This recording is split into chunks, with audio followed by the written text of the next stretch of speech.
नमस्कार, आप देख रहे हैं एनएमएफ न्यूज। आपके साथ मैं हूं नमता चौधरी। क्या हाफिज सईद और मसूद अजहर को पाकिस्तान खुद भारत को सौंपेगा?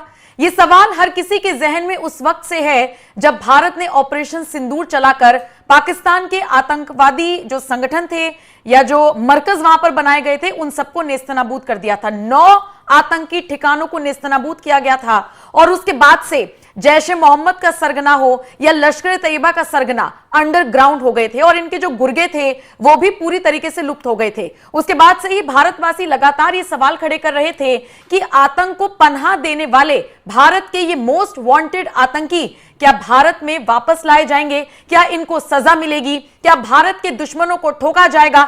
इस तरह के सवालों के जवाब शायद बिलावल भुट्टो ने अब खुद देने की कोशिश की है। उन्होंने कहा है कि अगर भारत सरकार मदद करे तो हाफिज सईद का प्रत्यर्पण करने के लिए पाकिस्तान तैयार है। जी हां, यह इस वक्त की सबसे बड़ी खबर मिल रही है जिसमें बिलावल भुट्टो का बयान सामने आया है और वो ये बताने की कोशिश कर रही हैं कि हाफिज सईद को भारत को देने के लिए वो तैयार है।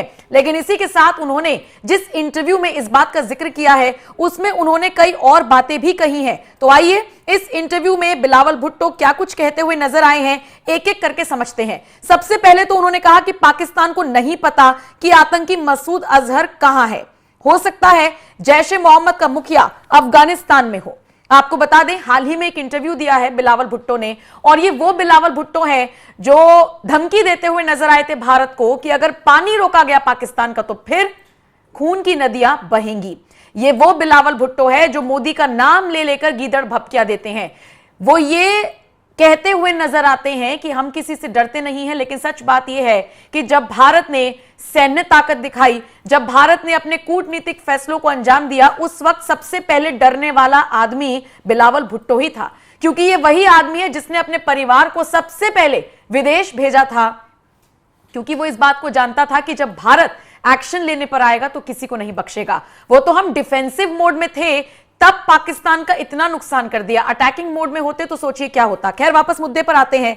बिलावल भुट्टो ने इस इंटरव्यू में जो जो बातें कही हैं वो कहीं ना कहीं इस तरफ इशारा करती हैं कि पाकिस्तान बैकफुट पर है और आतंकवादियों का पनाहगार कहा जाने वाला ये पाकिस्तान अब इन आतंकियों को भारत को सौंपने के लिए भी शायद पूरी तरीके से तैयार है।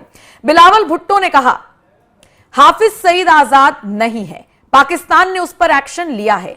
जहां तक मसूद अजहर का सवाल है, हम उसे गिरफ्तार करने में या उसे ढूंढने में कामयाब नहीं हो पाए हैं। अफगान जिहाद के उसके अतीत को देखते हुए हमें लगता है कि वो अफगानिस्तान में है। बिलावल भुट्टो यही नहीं रुके, उन्होंने आगे कह दिया कि इस मामले में भारत को पाकिस्तान को जानकारी देनी चाहिए। जब भारत सरकार हमें इस बारे में बताएगी कि वो पाकिस्तान में है तो हम उसे जरूर गिरफ्तार करेंगे। चूंकि बिलावल का इस तरीके का बयान सामने आया तो जो पत्रकार सामने बैठा हुआ था वो भी कंफ्यूज हो गया कि ये किस तरीके की भाषा का इस्तेमाल कर रहे हैं। उसने हैरत भरे अंदाज में सवाल पूछा कि आखिर भारत इसकी जानकारी आपको कहां से देगा। तो सुनिए बिलावल ने क्या तर्क दिया। उसने कहा कि जब आप किसी देश के साथ आतंकवाद रोधी सहयोग करते हैं तो हम उन्हें अपनी चिंता बताते हैं, वो हमें अपनी चिंता बताते हैं। अब निश्चित तौर पर बिलावल भुट्टो ने अपने इस बयान को देने के बाद अपनी किरकिरी करा ली है, क्योंकि हम यानी कि भारत न जाने कितने लंबे वक्त से कह रहा है कि भारत के ये टॉप मोस्ट आतंकी हैं, इन्हें पकड़ा जाना चाहिए, इनको सजा मिलनी चाहिए। लेकिन दूसरी तरफ दुनिया इस बात को जानती है कि पाकिस्तान इन आतंकवादियों को कैसे पालता है।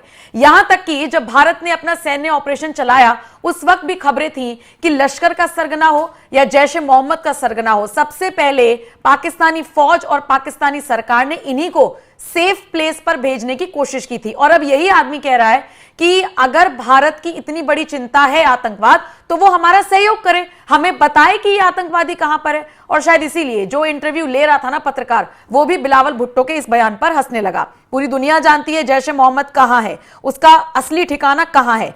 इतना ही नहीं, बीते कई दिनों से या कह लीजिए कई महीनों से सबसे ज्यादा सेफ प्लेस जैश ए मोहम्मद के सरगना के लिए और लश्कर के सरगना के लिए कौन सी रही है, इस बात को दुनिया जानती है। मुझे आपको बताने की और रिपीट करने की जरूरत नहीं है। सबसे बड़ी बात, खुद मसूद अजहर ने इस बात को हाल ही में स्वीकार किया था कि भारत के मिसाइल हमले में उसके परिवार के 10-12 लोग मारे गए थे और हमने अपना सैन्य ऑपरेशन कहां चलाया था? पाकिस्तान में। तो इसका परिवार कहां था? पाकिस्तान में। निश्चित तौर पर बिलावल भुट्टो का यह बयान बेहद हास्यास्पद है, लेकिन फिर भी इस बात को कोट करना होगा जिसमें वो कह रहे हैं कि हाफिज सईद का प्रत्यर्पण करने के लिए और भारत को सौंपने के लिए पाकिस्तान तैयार है, बशर्ते भारत उसकी मदद करे।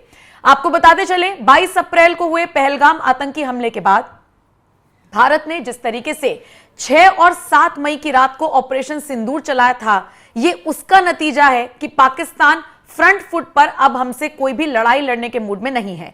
हां, गीदड़ भपकियां चल रही हैं, चलती रहेंगी आगे भी, क्योंकि बस यही काम उनको आता है। और वो कहते हैं ना, जो बादल गरजते हैं वो बरसते नहीं, और ऐसी मिलती जुलती एक और कहावत है कुत्तों से संबंधित। बहरहाल उस पर नहीं जाएंगे। फिलहाल खबर यह है कि बिलावल भुट्टो ने इशारा दिया है, संकेत दिए हैं एक इंटरव्यू में, कि जो भारत के लिहाज से टॉप मोस्ट आतंकवादी हैं उनका प्रत्यर्पण करने के लिए वो तैयार है, भारत को सौंपने के लिए वो तैयार है। लेकिन झूठ का पुलिंदा लेकर घूमने वाले बिलावल भुट्टो और पाकिस्तानी फौज, पाकिस्तानी सरकार क्या इस बात को फिर से दोहराएगी, एक्सेप्ट करेगी, अपनी बात पर बनी रहेगी? ये देखने वाली बात होगी। फिलहाल जो भी अपडेट आएगी आप तक पहुंचाते रहेंगे। बाकी आप इस खबर पर क्या राय रखते हैं? कमेंट सेक्शन में आप अपनी राय हमें जरूर दीजिएगा। नमस्कार।